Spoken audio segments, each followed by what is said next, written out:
Baik penonton, kembali bersama kami dalam Selamat Pagi Malaysia. Seperti yang kita sedia maklum, tarikh-tarikh penting untuk pilihan raya umum yang ke-15 ini sudah pun diumumkan oleh Suruhanjaya Pilihan Raya SPR dan sepasti kurang daripada 10 hari saja lagi untuk kita meniti tarikh penting iaitu hari penamaan calon yang akan berlangsung pada 5 November 2022. Jadi pagi ini kita akan memperhalusi topik berkenaan antara kredibiliti calon atau parti. Mana satu akan menjadi pilihan dan juga sandaran kepada pengundi-pengundi khususnya untuk PRU ke-15 ini. Jadi pada pagi ini kita bersama dengan Dr. Syaza Farhana Muhammad Syukri yang merupakan pensyarah kanan Jabatan Sains Politik UIAM. Assalamualaikum Doktor. Waalaikumsalam. Baik Doktor, kalau kita lihat situasi pilihan raya umum ke-15 pada kali ini cukup unik kerana kalau kita memberikan gambaran kepada penonton iaitu kerencaman gabungan parti yang bertanding. Misalnya di Semenanjung Malaysia sahaja terdapat 4 gabungan parti asas terbesar iaitu Barisan Nasional, Pakatan Harapan, Perikatan Nasional dan juga GTA. Jadi pandangan Doktor sendiri, adakah kerencaman parti-parti yang bertanding untuk PRU ke-15 ini merupakan sesuatu yang baik untuk iklim demokrasi negara kita ataupun sebenarnya ianya bakal memecahkan undi untuk rakyat kelak? Terima kasih soalan itu. Sangat menarik. Kalau tanya saya lah, sebenarnya ini adalah bagus untuk demokrasi.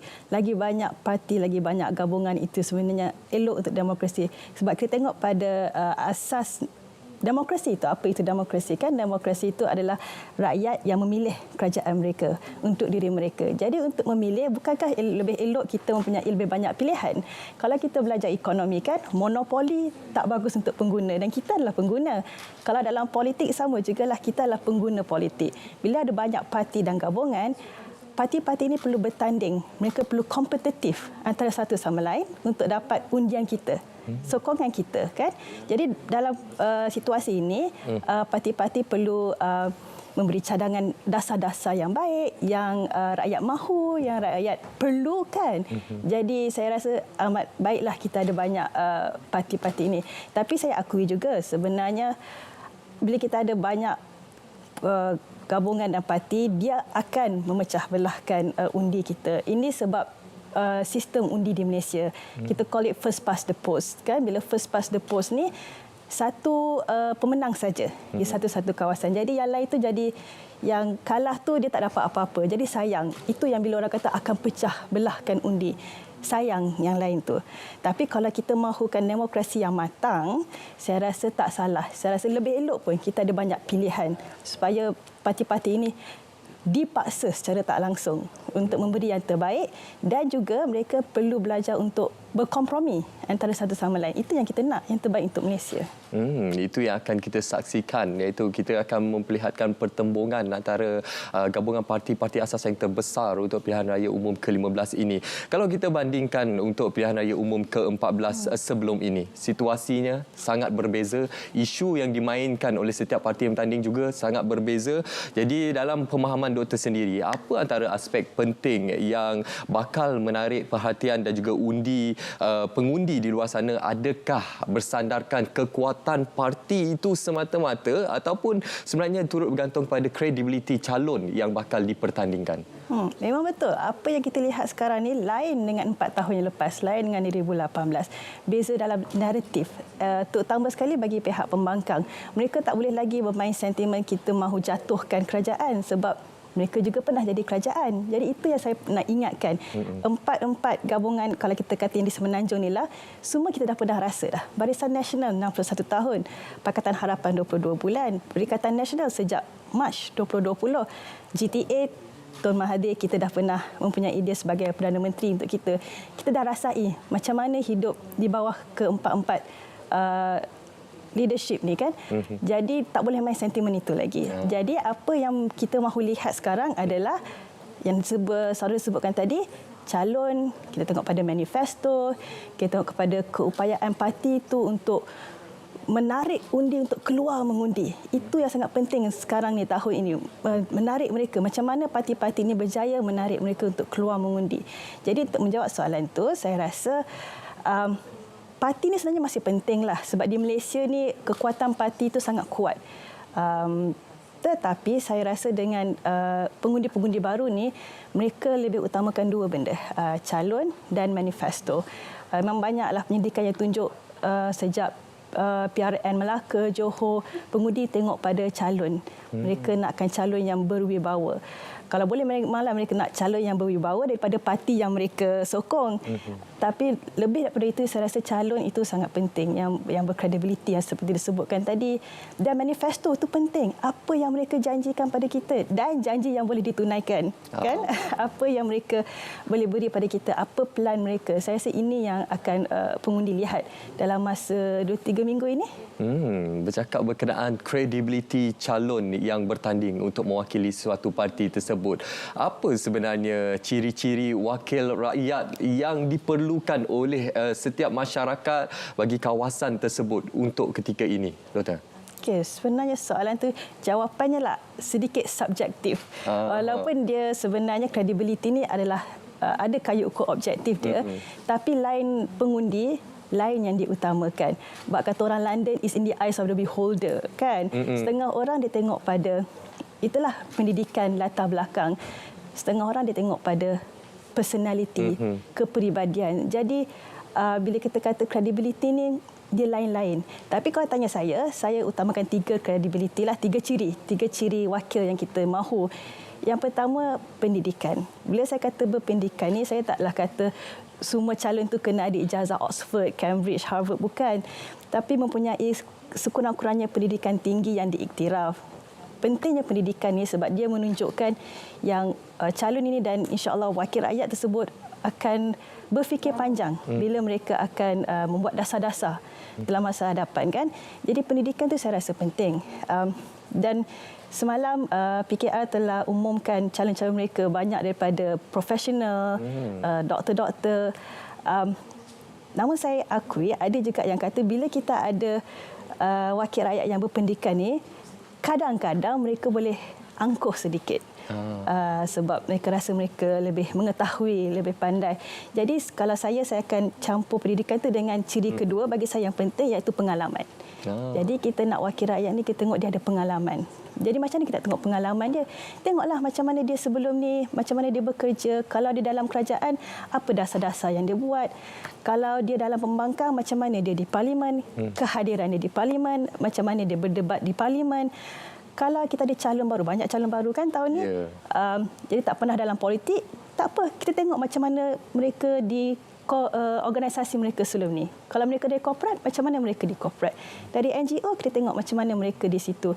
Jadi pengalaman bagi saya adalah ciri kedua yang sangat penting yang kita kena lihat.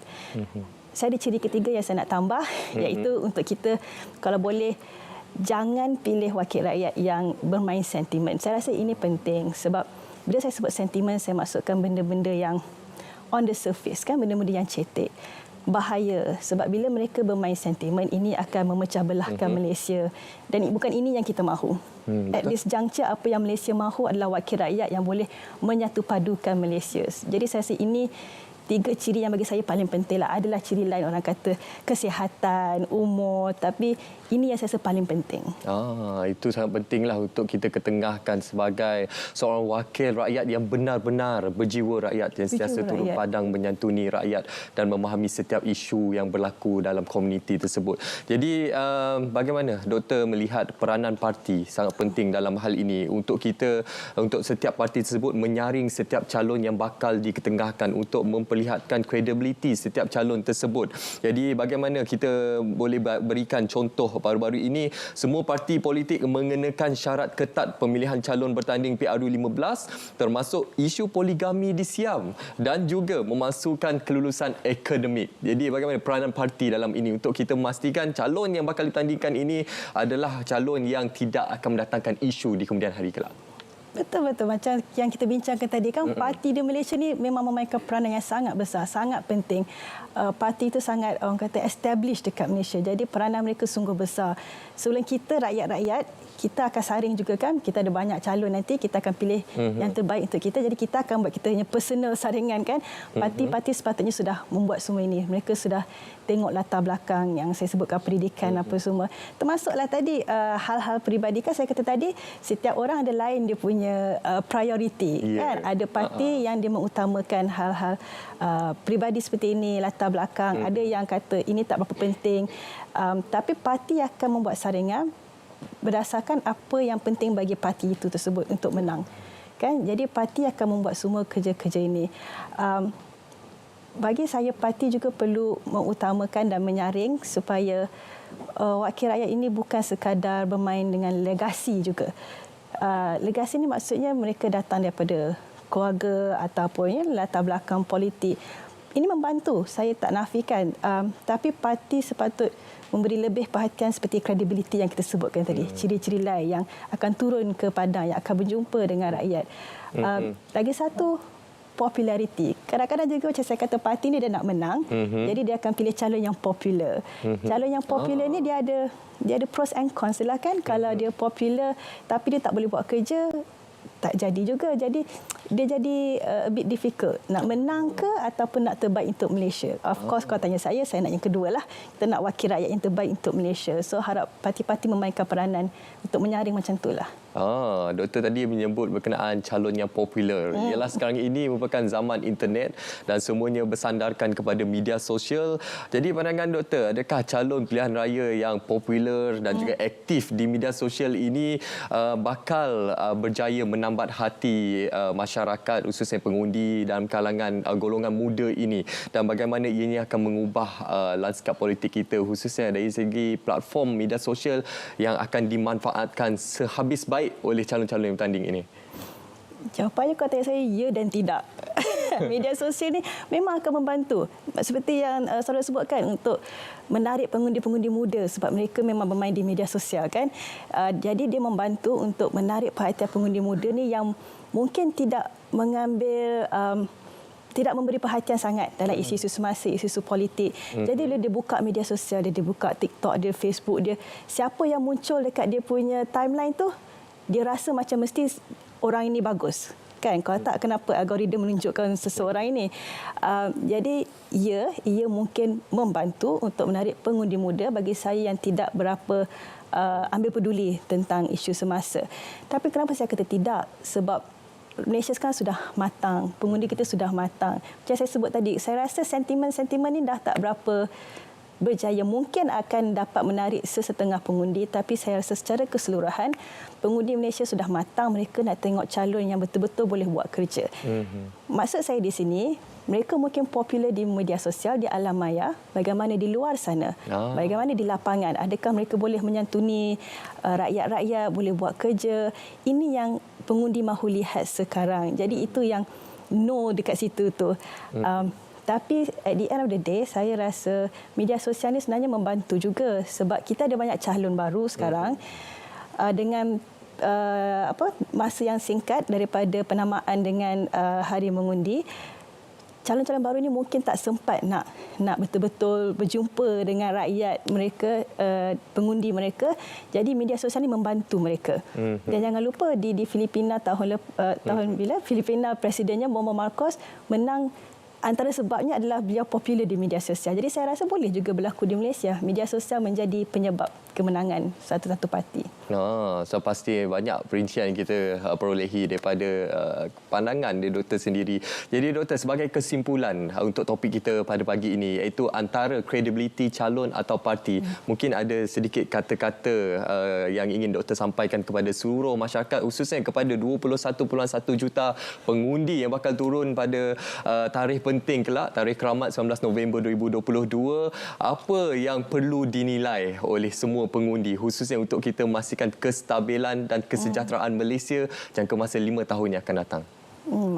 Apa yang perlu dinilai bagi saya, lihat pada calon lebih daripada parti. Macam saya kata, saya faham kita ada attachment dengan parti, kebanyakan kita. Tapi yang muda-muda ni dia tak ada attachment lagi. Jadi silalah, tolonglah lihat pada calon anda di kawasan anda. Lihat manifesto mereka, dan bila manifesto ni macam saya kata, nilai mana yang janji-janji angin, mana yang betul-betul boleh dilakukan dalam masa 5 tahun yang disebutkan tadi. Ini perkara yang kita perlu lihat. Tapi bagi saya, paling penting yang saya nak kongsikan adalah tolong keluar mengundi. Itu saja. Tolong keluar mengundi.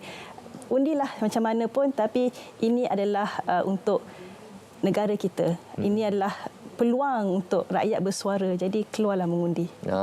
Tolonglah keluar mengundi. Undi anda 21.1 juta pengundi berdaftar ini merupakan penentu kepada masa hadapan negara. Jadi sangat penting untuk kita zahirkan, semoga harapan kita bagi peratusan mengundi yang keluar mengundi kelak tinggi sama seperti PRU yang ke-13 dan juga PRU ke-14. Terima kasih saya ucapkan kepada Dr. Syazah Farhana Muhammad Syukri, Pensyarah Kanan Jabatan Sains Politik UIAM atas perkongsian pada pagi ini untuk kita memberikan input dan juga buah fikiran berkenaan pemilihan antara kredibiliti calon ataupun parti yang bertanding.